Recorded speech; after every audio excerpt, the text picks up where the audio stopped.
আসসালামু আলাইকুম। বিডিভিউজ ইনফোটেনমেন্টে স্বাগত জানাচ্ছি। আমি সুরভি দিবা। মার্কিন প্রেসিডেন্ট ডোনাল্ড ট্রাম্পের দ্বিতীয় মেয়াদে দায়িত্ব নেওয়ার পরপরই রাশিয়ার সঙ্গে সম্পর্ক পুনঃস্থাপন এবং যুদ্ধ বন্ধের আকস্মিক প্রচেষ্টা ইউরোপকে হতবাক করে দিয়েছে। অন্যদিকে ইউক্রেন নিয়ে মার্কিনী এই তৎপরতাগুলো আরব ও উপসাগরীয় দেশগুলো সতর্কতার সাথে পর্যবেক্ষণ করছে।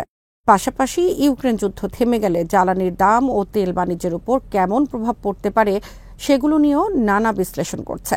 ইউক্রেন যুদ্ধ যুক্তরাষ্ট্রের পরিকল্পনা মতো থেমে গেলে তাতে সৌদি আরব সহ আরব দেশগুলোর কতটা লোকসান হবে এবং বৈদেশিক তেলের বাজারের দামে কতটা প্রভাব পড়বে তাই জানাবো এবারের প্রতিবেদনে।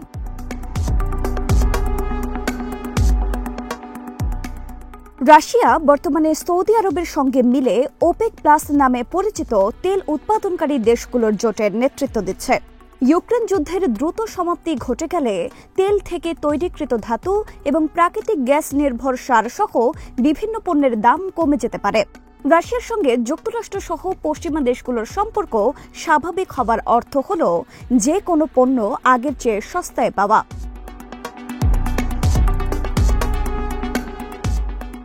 পণ্যবাজারের বিশাল অংশ এতে করে আবার সহজলভ্য হয়ে যাবে। তবে এর জন্য সবার আগে যুক্তরাষ্ট্রকে রাশিয়ার ওপর থেকে নিষেধাজ্ঞা তুলে নিতে হবে। ট্রাম্প প্রশাসন রাশিয়ার সঙ্গে আলোচনা শুরু করার পর থেকেই স্পষ্ট জানিয়ে আসছে যে ইউক্রেন যুদ্ধ বন্ধের বৃহত্তর চুক্তির অংশ হিসেবে যুক্তরাষ্ট্র নিষেধাজ্ঞা প্রত্যাহার করবে, কেননা এই সংঘাত চলমান থাকায় যুক্তরাষ্ট্রকে নিষেধাজ্ঞা দিতে হয়েছে। সম্প্রতি মার্কিন পররাষ্ট্রমন্ত্রী মার্কো রুবিও আরও বলেছেন, যে কোনো সংঘাতের অবসানে সব পক্ষকেই কিছুটা ছাড় দিতে হয়।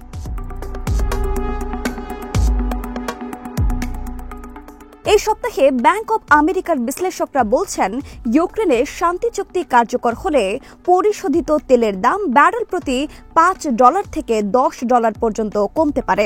গত শুক্রবার বিকেলেও একবার পরিশোধিত তেলের দাম কমে ব্যারেল প্রতি $74.96 নেমে আসে।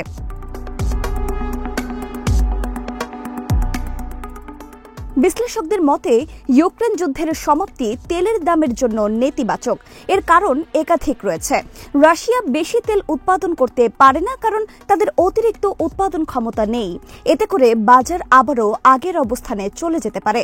সব মিলিয়ে 2025 সালের শেষ নাগাদ তেলের দাম এখনকার চেয়ে কম হবে। আর তেমনটা হলে তা হবে গালফ অঞ্চলের দেশগুলোর জন্য, বিশেষ করে সৌদি আরবের জন্য বড় ধরনের একটি ধাক্কা।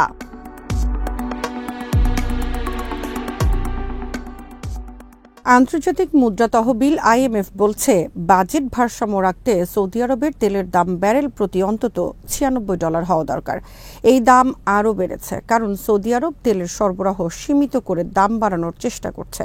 সৌদি আরবের তেলের ব্রেক ইভেন প্রাইস ওপেকের প্রতিদ্বন্দ্বী এবং ক্রমবর্ধমান ভূরাজনৈতিক প্রতিদ্বন্দ্বী সংযুক্ত আরব আমিরাতের তুলনায় বেশি। সৌদি আরব নিজেদের অর্থনীতিকে বৈচিত্র্যময় করতে এবং জ্বালানির ওপর নির্ভরতা কমাতে বিশাল প্রকল্পগুলোর জন্য তেল আয় থেকে $1 বিলিয়ন ব্যয় করছে। কিছু প্রকল্প ইতোমধ্যেই বাধাগ্রস্ত হয়েছে, যেমন উচ্চ প্রযুক্তির মেগাসিটি নিয়ম। 2030 সালের মধ্যে যেখানে 15 লাখ লোক থাকার কথা ছিল, এখন সৌদি কর্মকর্তারা বলছেন যে অবস্থায় শহরটি আছে তাতে নির্ধারিত সময়ে সেখানে 3 লাখেরও কম মানুষ থাকতে পারে। পরিকল্পিত দীর্ঘ সরল রেখার শহরটির জন্য 170 কিলোমিটার নির্ধারণ করা হলেও 2030 সালের মধ্যে মাত্র 2.4 কিলোমিটার বাস্তবায়িত হতে পারে।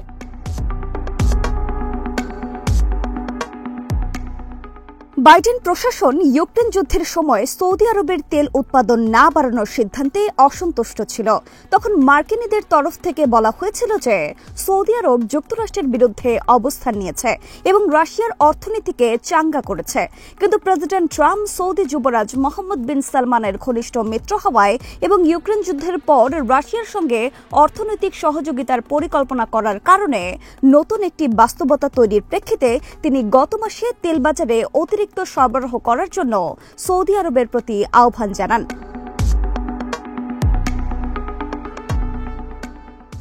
ট্রাম্প তখন বলেছিলেন, তেলের দাম কমে গেলে রাশিয়া ইউক্রেন যুদ্ধ সঙ্গে সঙ্গে শেষ হবে। এখন দাম এতটাই বেশি যে যুদ্ধ চালিয়ে যাওয়া সম্ভব হচ্ছে। তেলের দাম কমাতেই হবে। তবে যুক্তরাষ্ট্রের স্বার্থের জন্য সৌদি আরবের নিজস্ব রফতানি মূল্যের পতন ঘটানোর কোনো যুক্তিসঙ্গত তখনও কোনো কার্যকর কারণ ছিল না।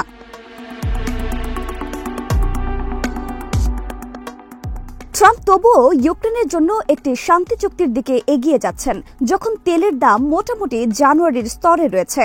2022 সালের শুরুতে ক্রুড তেলের দাম ব্যারেল প্রতি $76 ছিল, কিন্তু ইউক্রেন যুদ্ধের কারণে এটি ব্যারেল প্রতি $100 ওপরে উঠে যায়। তবে গত 3 বছরে তেলের দাম 20% বেশি কমেছে। বিশ্লেষকরা ধারণা করছেন ইউক্রেন যুদ্ধের সমাপ্তি তেলের দামের জন্য নিরপেক্ষ প্রভাব ফেলতে পারে, কারণ রাশিয়ার সরবরাহ খুব বেশি কমেনি।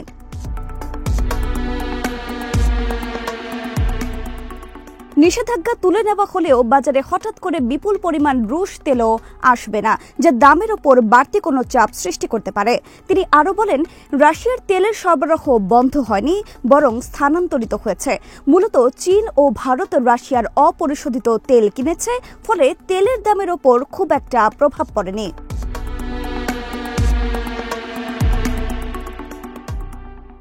যুদ্ধ সম্পর্কিত ঝুঁকি বৃদ্ধির কারণে রাশিয়ার উপর নিষেধাজ্ঞাগুলো যাদের জন্য লাভজনক হয়েছে তারা হলেন ট্যাঙ্কার মালিকরা। রাশিয়ার অপরিশোধিত তেল সংযোগহীন ও দীর্ঘ রুট অনুসরণ করে গন্তব্যে পৌঁছাচ্ছে, যার ফলে ট্যাঙ্কারের চাহিদা বেড়েছে এবং ভাড়াও আকাশচুম্বী হয়েছে। বাস্তবতা হলো, পশ্চিমা নিষেধাজ্ঞাগুলোর কারণে অতিরিক্ত সরবরাহ থাকা ট্যাঙ্কার বাজার সংকুচিত হয়েছে। ফলে নিষেধাজ্ঞা উঠে গেলে বা যুদ্ধ থেমে গেলে ট্যাঙ্কার মালিকরা ক্ষতিগ্রস্ত হবেন। তাছাড়া নিষেধাজ্ঞার কারণে বেশ কয়েকটি পার্শ্ব প্রতিক্রিয়া দেখা গেছে। ইতোমধ্যে যুক্তরাষ্ট্র রাশিয়াকে সুইফট পেমেন্ট সিস্টেম থেকে বাদ দেয়, যা বৈশ্বিক ডলার ভিত্তিক লেনদেনের জন্য গুরুত্বপূর্ণ। এর প্রতিক্রিয়ায় রাশিয়া ডলারের বিকল্প ব্যবস্থা তৈরি করে এবং নিজেকে এর উপর নির্ভরতা থেকে মুক্ত করার চেষ্টা করে।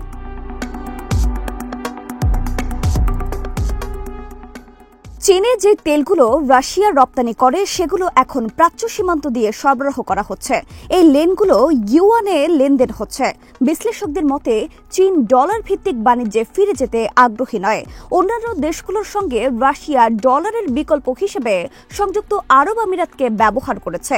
বিগত 2 বছরে আমিরাত রাশিয়ার তেল ব্যবসার জন্য একটি প্রধান কেন্দ্র হয়ে উঠেছে।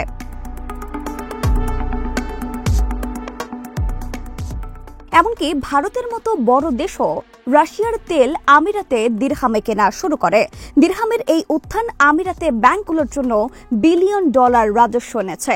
তবে যদি যুক্তরাষ্ট্র রাশিয়াকে আবার ডলার ভিত্তিক আর্থিক ব্যবস্থায় ফিরিয়ে আনে, তাহলে দুবাই বৈশ্বিক তেল ব্যবসার ক্ষেত্রে যেভাবে নতুন জেনেভা হয়ে উঠেছিল, সেই অবস্থান আবার হারিয়ে যেতে পারে।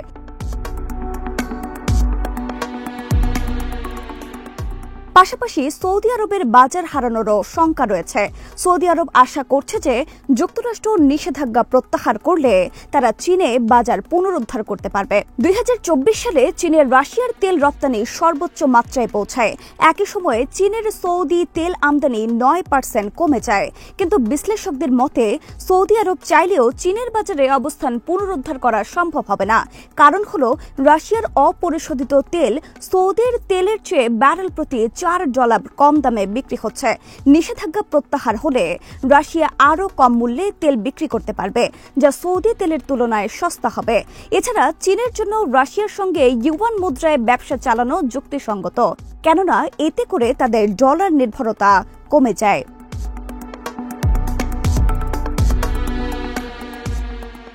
ইউরোপও একটি গুরুত্বপূর্ণ প্রভাবক। ইউরোপীয় ইউনিয়ন এখনও কিছু রাশিয়ান গ্যাস আমদানি করছে, তবে তারা রাশিয়ার তেল এবং পরিশোধিত পেট্রোলিয়াম পণ্য আমদানি সম্পূর্ণভাবে নিষিদ্ধ করেছে। সম্ভবত যুদ্ধ থেমে গেলেও ইউরোপ আর রাশিয়ার তেল আর কিনবে না। সেক্ষেত্রে ইউরোপীয় ইউনিয়ন এবং যুক্তরাষ্ট্রের মধ্যে একটি বিভাজন হতে পারে। ইউরোপ এবং যুক্তরাষ্ট্র নিষেধাজ্ঞা নিয়ে ভিন্ন পথে যেতে পারে, তবে ইউরোপীয় দেশগুলো রাশিয়ার তেল আমদানির জন্য অন্যান্য রুট ব্যবহার করতে পারে। যদি যুক্তরাষ্ট্র নিষেধাজ্ঞা শিথিল করে, তবে তুরস্ক রাশিয়া থেকে আরও বেশি পরিমাণে ও নিরাপদে তেল আমদানি পরিশোধন করতে পারবে এবং পরবর্তীতে ইউরোপীয় দেশগুলোতে রপ্তানি করতে পারবে।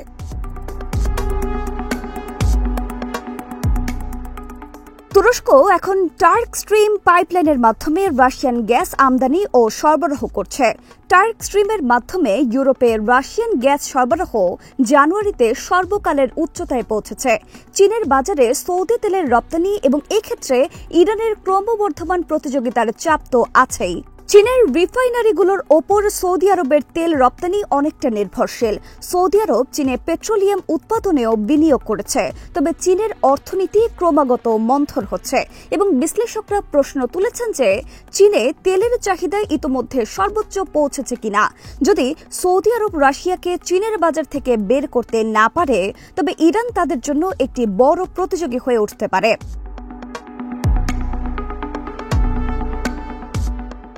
ট্রাম্পও ইরানের ওপর সর্বাধিক চাপ প্রয়োগের কৌশল অবলম্বনের প্রতিশ্রুতি দিয়েছেন। এদিকে গত মাসে রয়টার্স জানায় যে চীনের রাষ্ট্রায়ত্ত শেনডং পোর্ট গ্রুপ মার্কিন নিষেধাজ্ঞার আওতায় থাকার ট্যাঙ্কগুলোর আটক করতে শুরু করেছে, যা ইরানের জন্য একটি বড় আঘাত। ইরান নিষেধাজ্ঞার মাঝেও পুরনো শ্যাডো ফ্লিটের মাধ্যমে অধিকাংশ তেল চীনে রপ্তানি করে। যুক্তরাষ্ট্র যদি নিষেধাজ্ঞা আরোপ করে ইরানে তেল রপ্তানি কমিয়ে আনতে পারে, কেবলমাত্র তাহলেই সৌদি আরবের সামনে সুযোগ তৈরি হবে। এই কারণে সৌদি আরব হয়তো সামনের দিনগুলোতে যুক্তরাষ্ট্রকে ইরানের ওপর চাপ সৃষ্টিতেই প্ররোচিত করতে পারে।